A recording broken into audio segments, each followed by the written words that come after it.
It's time once again for another thrilling episode of Markout Radio.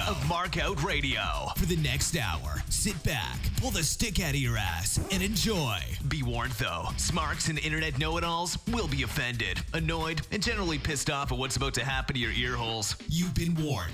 Now, Markout Radio.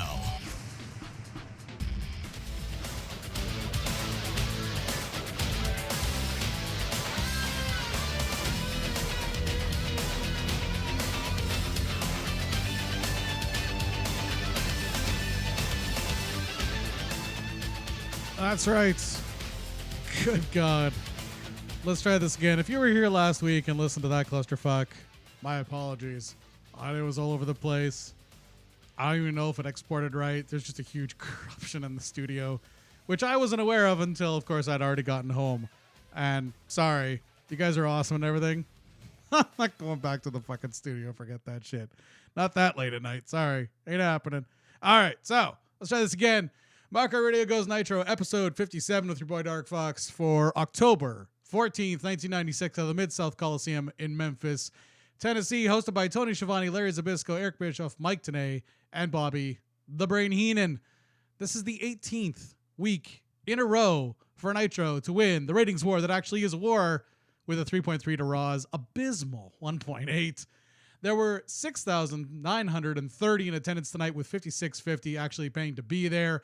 Last week's poor show led to a drop in the ratings, but clearly Raw was even worse, if you can imagine that. Things do turn around going into 97, but right now we're in a weird place where the core wrestling audience is picking one show over the other. In a few months, though, a whole new herd of wrestling fans will make wrestling mainstream again, and both companies will benefit. For now, though, it's the same old garbage recycled for the same old audience. Sorry. I say that as one of the same old audience, so fuck you if you got offended by that. Fucking babies. We start the show with a recap of last week as Hogan beats down Savage while Giant makes Liz watch. It doesn't get any less fucking creepy. We're like, I don't know. Listen, I understand what we're going for here. I do. And believe me, we get way worse as we go forward. But I mean, it's not often that you see a 7 foot tall guy manhandle a chick's face with his fucking palm. It was a little bit disturbing. All right, first match of the week is Dean Malenko defeating Brad Armstrong in 5 minutes, 22 seconds. I gave that one 2 out of 5. Mr. Personality comes out with Ray's mask yet again, selling, I'm not sure what he's selling. Conflicted emotions, preparedness, heat. I don't know. His personality is such that it's really hard to tell what it is that he's really trying to get through to the fans, except for that it's going to be fucking boring until he starts wrestling. And that's all I can say for Dean Malenko. Fucking hell of a wrestler in the ring. Behind the camera, in front of a fucking microphone, not so much. Anyways, we get a picture-in-picture of when Armstrong stole a win over Malenko from, I believe it was Saturday night. And now Malenko's going to steal one here. Again, this is supposed to be building for him to go through another cruiserweight title run. So I don't know how that builds him to basically steal one from a jobber. It should have been a clear-cut victory over a jobber to build to Halloween Havoc, should it not? I mean, maybe I'm just overthinking this. It's got Kevin Sullivan booking all over it. Anyways, the match itself was decent as far as wrestling goes. I'm not quite sure that it was, I'm not sure quite it required a Valvoline slow-mo replay afterwards, but whatever. Like I said, Malenko steal one's back from Armstrong. We are back from break, and the NWO arrive in 2 limos. I'm not really sold that Nash and Hall's limo should come in first with Hogan's coming in behind. Is Hogan the bitch here? Hogan hour sucked. Thank you, Big T. Jim Duggan defeated Wallstreet in 4 minutes, 34 seconds. I gave that one 2 out of 5. Another recap from Saturday night. Again, this time it is the heels of Patrick taking a shitty bump, counting the 3 and then reversing his decision because Duggan used the tape yet again. Larry was all over Duggan, and Duggan took exception to this, shouting at Larry to get off his back. Larry refused to, of course, which I thought was a nice little spot. It doesn't happen anymore, really. I mean, I shouldn't say that. It happens for Bayley. No one else engages with the fucking announce team to the extent that Bayley does. And I'm sorry, I'm not really sold on her heel gimmick, but her heel gimmick working with the fucking announcers actually does go over really well for me Anyways, Duggan gets a win here without actually cheating, but only because Wallstreet fucked up in cheating. Gotta love these gimmick matches. Again, Sullivan booking all over that one. Hugh Morrus after this defeats Jim Powers with Teddy Long in 6 minutes 34 seconds. I gave that one 3 out of 5. Powers, again, not getting over. But he winks at the camera on his way down to the ring. So there's that. Still, Morrus made Powers look like $1 million. Didn't steal his pops, instead worked the heel heat really well. Put over the face despite this clearly being a job match for Powers, who I don't remember when he last won on Nitro. So yay for him. Anyways, Tony tells us the NWO stole the U.S. title from Flair since he's home injured. I'm not quite sure how they managed to do that without any cameras being present. What had actually happened was Flair was on tour in Japan, hurt his arm, and he got sent home and not allowed to work the shows until he threw a fucking hissy fit. And then they put him back on television with his arm in a sling. Powers split the 10 head, bashes into top turnbuckle spot into 9 in one corner and 1 in the opposite corner. You would think that would be enough to get a pop. What he did manage to do, though, was get the crowd to count along, which is always awesome when you're in Tennessee that the crowd can count to 10. What? Come on. That was done ironically, and I know it was because of the look on your face, producer boy. All right. He still fell short of getting an actual pop. While the crowd counted along, he did not get a cheer at the end of it. Powers had Morrus in 2 pinning predicaments, but amusingly enough, Patrick didn't count them fast enough, but did manage to count Morris's 3 count after his moonsault gimmick. Post-match, Teddy Long confronts Nick Patrick about the illegal count, and they shout at each other until we go to commercial break. So there's that. Good grief. We coming for you, nigga! No, don't break that. Dude, have we not gotten in trouble enough with YouTube? All right, anyways. It's just a matter of time before Facebook starts censoring our shit if you keep playing that sound bite. We coming for you, nigga! It's like you don't want to work. Lex Luger after this defeats Greg the Hammer Valentine in 6 minutes 35 seconds. That one gets a 2.5 out of 5. Both guys come out and then we go to break so the crowd can get cold. That was good timing. Well done. Back from break, Valentine overworks the armbar gimmick and the crowd turns on the match and start having their own show. DiBiase and Vincent arrive in the crowd and stand in front of an NWO banner for a little bit, get some decent, I guess, pop. It's weird because the NWO are actually getting pops, even though the intent was for them to get heat, but whatever. Luger gets a huge pop, racking up Valentine after a, I guess, David and Goliath-ish match because Luger's back is fucked up. Whatever. He got a pop, man. That's more than I can say for Powers, all right? After this, Tony does a promo with Nick Patrick. Tony tells Patrick that WCW Executive Committee will not let him get his way and give Savage a $1 million fine. Instead, Savage will be getting a $500 fine and will miss his first 5 matches of 97. They recap the NWO segment from Saturday night where the Outsiders literally took on jobbers, which was actually kind of funny. They did their own play-by-play in the corner on a live mic. Patrick tosses Randy under the bus as the NWO ref wearing the balaclava. After this, Mike Enos versus Randy Savage was sort of the kind of booked match, but here's where Bischoff kind of goes into business for himself again.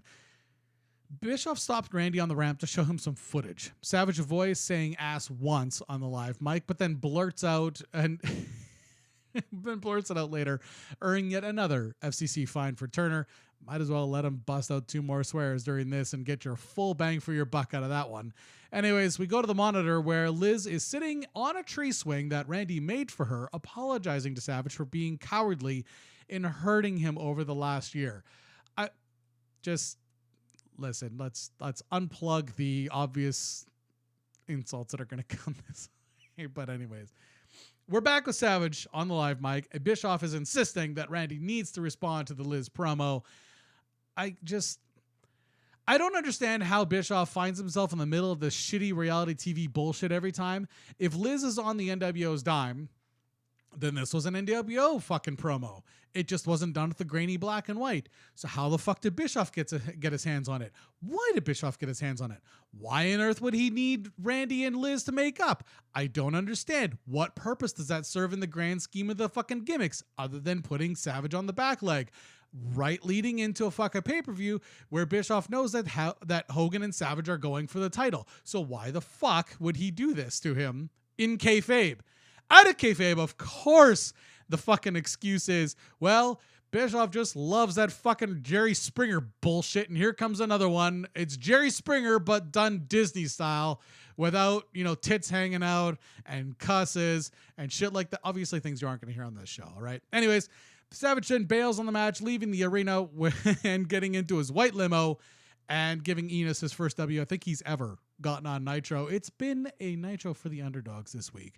After this, we get an NWO t-shirt promo. There you go.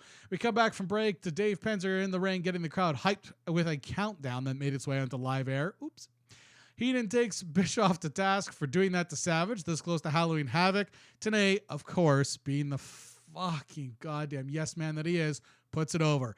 Heenan, of course, having a functioning brain and being in the industry for, I don't know, forever at this point, refuses to put this stupid gimmick over, and rightly so, by the way. After this, Eddie Guerrero defeats the Cheetah Kid in 2 minutes, 41 seconds. I gave that one 2.5 out of 5. The Cheetah Kid, otherwise known as Rocco Rock. Yeah, that's right. He actually had a body and could actually perform real wrestling moves. With Johnny Grunge legit injured and out for an unknown amount of time, Rock needed a new gimmick to keep getting paid. He's got a family to support, and this was before they became a soundbite in the WWE. And no, I do not have that on my board, nor will I be putting it on anytime soon. Anyways, not enough of reality TV for Bischoff. He decides then now to apologize to the whole Poffo family if he embarrassed Randy. Oh my God. It's a good thing Ted Turner actually kind of kayfabe hates wrestling, because if Turner was any kind of a wrestling fan, he would have fucking shit-canned Bischoff on the fucking spot. He did. The Liz promo, okay. You can sort of sit there and say, maybe that's kayfabe. It's shitty kayfabe, but it's kayfabe nonetheless. Outing Randy's fucking family name, and not for the first time, of course, but doing it live on the air on Nitro for the first time. Jesus fucking Christ. Like, it's not like it's a well-kept secret that his name is Poffo. It's not. And it's not a well-kept secret that he was a baseball player, but you don't talk about that shit. As far as the fans are concerned, he's Randy Macho Man Savage, and that's how he shall be addressed. What the fuck is so hard about that, Eric? Jesus fucking Christ. That's not controversy either. Like, I know I can already hear that swarmy, smiley marketing douchebag saying something, well, controversy creates cash. It doesn't, though, in this case. It doesn't, because what it does is it buries a moneymaker. It buries the guy that you're using as a tie-in for Slim Jim. It buries the guy you're using to get into NASCAR. You fucking mook. Jesus. I swear to Christ, the worst enemy of wrestlers is, in fact, other wrestlers. No, and bookers too, I suppose. Anyways, the match itself between Eddie and the Cheetah Kid was a solid match, even if it was a job. Eddie did not make Cheetah look like shit. It was good. It was a good match. It wasn't great, but it was good. After this, we get a Lee Marshall via 1-800-COLLECT in Minnesota. Thrilling stuff, Eric. Solid segment. What we get is a radio interview with Lee Marshall with a picture of his big, fat, ugly, mustached face, and then the big 1-800 marketing shit all over the place. I mean, I understand you got to get the 1-800-COLLECT thing in there, but look, you got a Jeff Jarrett match up next. Why don't you use the 1-800-COLLECT replay for that one? Oh, it would be overusing a gimmick? Well, that's never been done on Nitro before. Anyways, as I said, Jeff Jarrett defeats Big Bubba Rogers in the match after that, with, of course, Jimmy Hart coming down to ringside. The match was 6 minutes, 43 seconds. I gave it 4 out of 5. First of all, Eric starts off the match by saying that Bubba is from the Faces of Fear, which he's, of course, not. There's only 2 of them, Ming and Barbarian. I'm not quite sure how Bubba became a member of the Faces of Fear, although all three of them are from the Dungeon of Doom, you fucking hairdo. But I guess if it's not NWO, why bother paying attention to it, right? Right. Jarrett gets a huge pop in place where he's already crazy over. The match was really good. Imagine how good it could have been if it had been Jarrett versus Big Boss Man, before Rogers let himself go. Jimmy Hart also wanted to have some fun in this match being from the area, so he and Jarrett had some great back and forth, and he took a solid bump as he was trying to get into the ring and took a hard way down to the mats at ringside. Tony Schiavone after this has a rant promo with Jeff Jarrett. Jarrett will replace Flair at Halloween Havoc to take on the Giant for the U.S. title that the Giant stole. Not a terrible promo, far from his best. I hate the ha-ha shit, but thankfully he will lose that eventually unless he's trying to be a heel. After this, the main event, we get a non-title tag team match. Harlem Heat, Booker T and Stevie Ray with Colonel Robert Parker and Sister Sherry versus the Faces of Fear, Meng and Barbarian. Ends in a no contest after 7:17. I gave it 3 out of 5, and we'll see why in a second. The match itself was actually really good. It's just how it ended that ruined it. Faces of Fear announced as being accompanied by Jimmy Hart, which of course they were not. I mean, he was still unconscious from his run-in with Jarrett in the previous match. All right. Both teams out, so of course we should go to break so that the crowd can get cold. Fuck, I hate this shit. And WWE does it to this day. Try and keep the heat going while you're in the ring for the next 2 minutes while we break for commercials. Good luck. But don't wrestle because we're not going to ring the bell yet. Jesus. Ring the bell, start the match, go to break. I mean, listen. It's not as though it's a blackout. It's just you're missing 2 minutes of the match. Have them fucking do collar and elbow tie-ups for 2 fucking minutes. Anything to keep the fucking heat going, but dancing around and yelling at each other ain't doing it. Never has done it.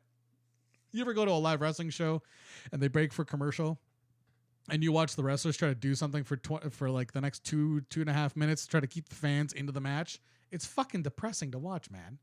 It's really depressing. It's all the worst 60s wrestling shit with like the wrestlers throwing their arms up in the air and trying to get the fans into it. It sucks, man. It sucks. Anyways, Bischoff now claims the NWO were the ones who broke Savage's spirit because, they were the ones who forced Savage at the ramp to watch Liz's promo. They were the ones that tried to force Savage to respond to Liz. They were the ones that chased Randy to the back fucking stage area.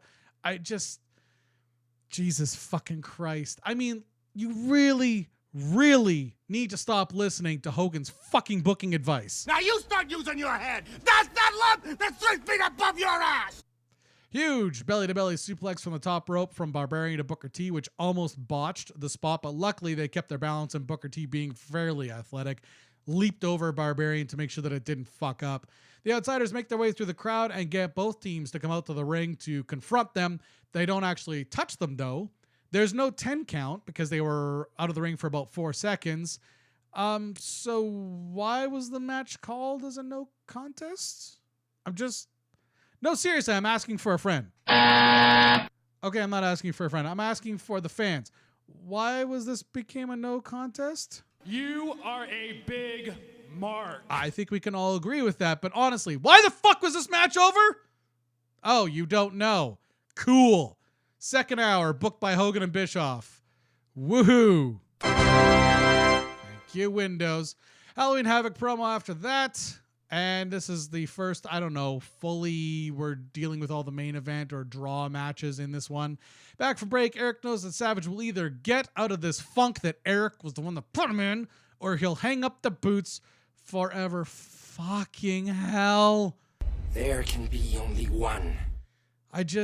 Goddamn. The NWO come down the ramp so that Hogan can cut a promo to sell Havoc after getting off the set of the hugely popular 4th installment of the Three Ninjas movie franchise, which made a whopping $375,805 at the box office. No, Windows Tada. You have overused that in bad places. You are on notice, producer boy. Anyways, the Nasty Boys aren't happy with their contract that Hogan didn't apparently sign, so now the Nasty Boys are going to get laid out for presuming to wear the NWO colors without a contract. Because, there's an entire crowd full of mooks just like that. But keep cheering them. Anyways, Hall and Nash take over the set from the announcers. They break kayfabe about Harlem Heat being from Texas instead of from Harlem.